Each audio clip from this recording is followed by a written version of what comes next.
Good morning, Vancouver. It's Thursday, April 11th, and from the teleprompter error, please restart. This is Terminal City News.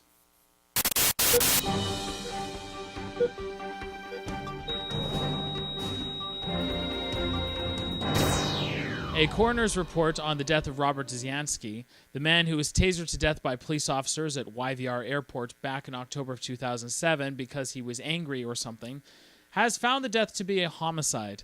Sources are quick to point out that homicide doesn't explicitly determine culpability and is only a term used to convey that a death is caused by the fault of another person.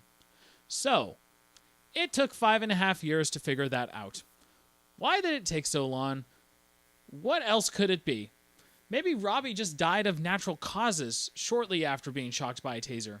Or maybe he wanted to be shocked by the taser so badly it could be ruled a suicide. Or maybe he snorted a half-ton of cocaine before being tasered, so it was a drug overdose. Are you people serious? Of course it was a homicide. A couple from the Yukon bought what was supposed to be their new dream home in Kelowna and then found out they'd been had. The couple, McKinnon and Howe, are launching a lawsuit against the seller, realtor, and home inspector for assuring them that their new home was a lovely piece of property and lying about the fact that it was full of mold, had horrible wiring, broken appliances, trashed floors, and a significantly smaller square footage than advertised. Emergency repairs alone have cost the couple $40,000. What the couple don't realize, though, is that the trio had to sell the home very quickly because it is haunted, cursed, bewitched, evil, malevolently alive, and built on an old Indian burial ground. I'm sure they even had it fixed up all nice the day before, but then it had been trashed by poltergeists. An urgent upgrade is being put before the city of Vancouver for the cyclist intersection on the North Street of the Burrard Bridge. Apparently, cyclists are tired of being run over by cars. Now, both cyclists and drivers are up in arms against each other having to share the roadway, if the comments section of the West Ender is to be believed. Well, let me lay down the facts here. Drivers and cyclists in this city are insane. The majority of drivers excessively speed, are regularly rude, tailgate like crazy, are on their cell phones, and pull off whatever illegal maneuver they think they can get away with. The majority of cyclists, on the other hand, rarely wear the proper safety equipment and flagrantly think the traffic laws don't apply to them. In fact, there was even a movement back in February where cyclists tried to argue that stop signs shouldn't apply to them. I was also cut off by a cyclist on Tuesday, and he seemed unconcerned that I could very easily sever his legs with my tires.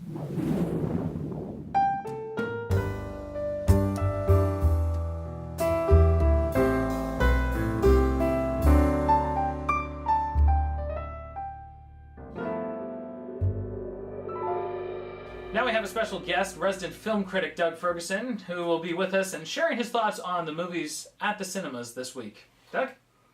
Thanks so much for joining me. This has been a really exciting time for movies. Our first movie today, we're going to be talking about Jurassic Park 3D.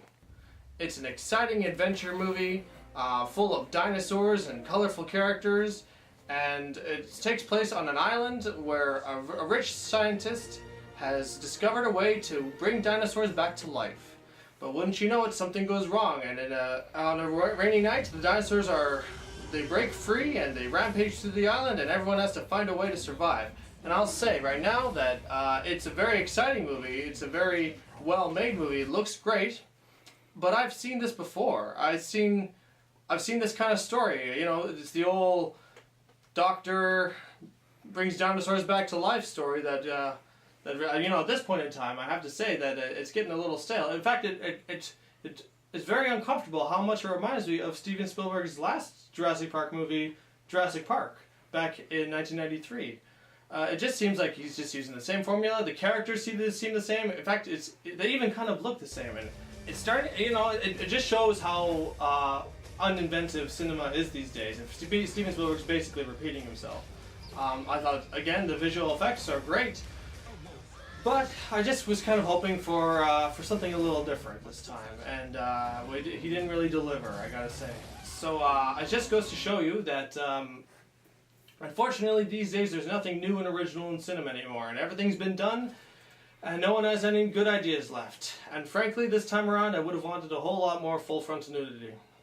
I don't know. I think that all in all, I'm gonna have to give Jurassic Park 3D a thumbs down. I hear what you're saying, and for the most part, I agree. But what I really enjoy out of a movie, to be honest, is the characterizations. And I felt that Naomi Watts was incredible in this movie. First of all, she is such a dish. Let me tell you right now, the things I would do to climb into bed with that woman. And in this movie, she was incredible. Fantastic body, I mean, lovely voice, and she acts. It's great. And then on top of that, Morgan Freeman, an incredible actor who I absolutely adore, and I would give anything to crawl into bed with him. Just a phenomenal, phenomenal guy. And you know what? It's come to the point, I'm not even joking, it's come to the point where I don't think I can see a movie unless Morgan Freeman is in it. He's fantastic. I do have some legitimate complaints, though, and that is the movie is so blurry.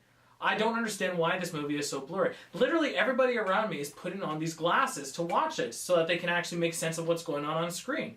Yeah, and you know, I wear glasses, and I had a hard time seeing what was going on. It was so blurry and so dark, and even the ushers were like, here, take some glasses. I said, I've already got glasses. But I should have known that apparently my prescription wasn't strong enough. It's definitely getting harder and harder just to be a casual movie watcher these days. Mm-hmm. I gotta give it a thumbs down, too. Next film we have is The Croods. It's a great story, a kid's film, an adventure film about a family of cavemen who live in their cave and are very afraid to come out, and except for one of the cave people, a girl, played by Emma Stone, who just wants to get out and live a life of adventure. And one night she goes out of her cave and meets up with a young man, played by Ryan Reynolds. Through a series of events, their cave is destroyed, and they have to go and brave the dark, dangerous jungle that they've never been through before, just to find a new home. I thought that it was a really great picture, you know? I thought that the characters were really fun and really strong. The pacing was great. It just, from start to finish, it kept drawing you in, and there was humor all throughout it, and it was really great. I thought that the whole world was very visually immersive. Like, you could just really be pulled into it, and all the characters and creatures were so colorful and so interesting. I mean, if there's only one complaint, I just wish that there was a little more full frontal nudity this time around. Walking in to see The Croods was a real treat for me because I stopped at the concession stand first and picked up some M&M peanut butter. Have you ever had those before? They are absolutely incredible. They have this lovely candy-coated shell, and underneath that is some chocolate, and underneath that is some smooth peanut butter. And you can just pop that into your mouth, and you can suck on it, or you can chew it right away, but it's absolutely delicious. And, you know, my eyes are being stimulated, my ears are being stimulated, and thanks to M&M peanut butter, my tongue is being stimulated too. It's an incredible experience. And you know what? Right afterwards, I was able to pack up the bag and take it home with me and eat some there too. I mean, you know, I can have the theater experience at the theater, and I can have the theater experience at home again when I'm eating the M&M peanut butter. So it was such a delight to be able to sample the M&M peanut butter.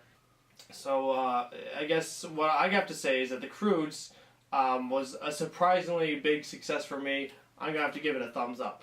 And I'm going to say that I have to thank the Mars Corporation for putting out a treat that any theater goer can enjoy and can take home with them too. So I'm going to give M&M peanut butter a thumbs up. All right, there you have it, folks. So if you have a chance, see The Croods. If you don't have a chance, don't see the Jurassic Park 3D unless you want to see Jurassic Park 3D or you want to see The Croods. So thanks so much for watching, and we'll see you at the cinema. Now let's go back to the news. In a very, no, this isn't politically timed at all move, the BC Liberals have pledged millions of dollars for seismic upgrades at 4 risk elementary schools. Now, I applaud this action for sure. I know it's good. And it is cheaper to build a new school than upgrade an old one, so the province listened to the communities in these cases when the community said, no, we want to keep these old schools. These are a part of, these are a part of our communities. So no, that's all good. But I don't really know why it had to be a photo op, though. I mean, there were cameras everywhere, and Premier Clark had to make a proclamation over the whole thing. Hey, look, I'm doing my job. What do you mean I'm tied for the least popular premier in the country? Vote for me. A 55-year-old Coquitlam man is wanted by the RCMP for selling fake bars of gold. Upon inspection, the 1-ounce bars turned out to be gold-plated copper valued at approximately $8. So here's my view, though. Who the hell goes to buy bars of gold? Even if they were real, which I would think would be unlikely from the get-go, where did these buyers think they got them from? Fort Knox? And what were the buyers going to do with them? Make their own jewelry? Tell you what, guys, I have some jet fuel I'm willing to sell to you. How'd I get it? Oh, from places. What would you do with it? It's an investment. It's definitely not just Orange Crush. Now pay me $15,000. The Pemberton Distillery is distributing their own brand of absinthe, that often misunderstood green potable, while trying to dispel any myths about the product. What you may not know about absinthe, though, is that good sense, innocence, crippling mankind. Dead kings, many things I can define. Occasions by. that's all the news I have for you this week, man. Come back next week when we can have some absinthe together. Who cares what games we choose?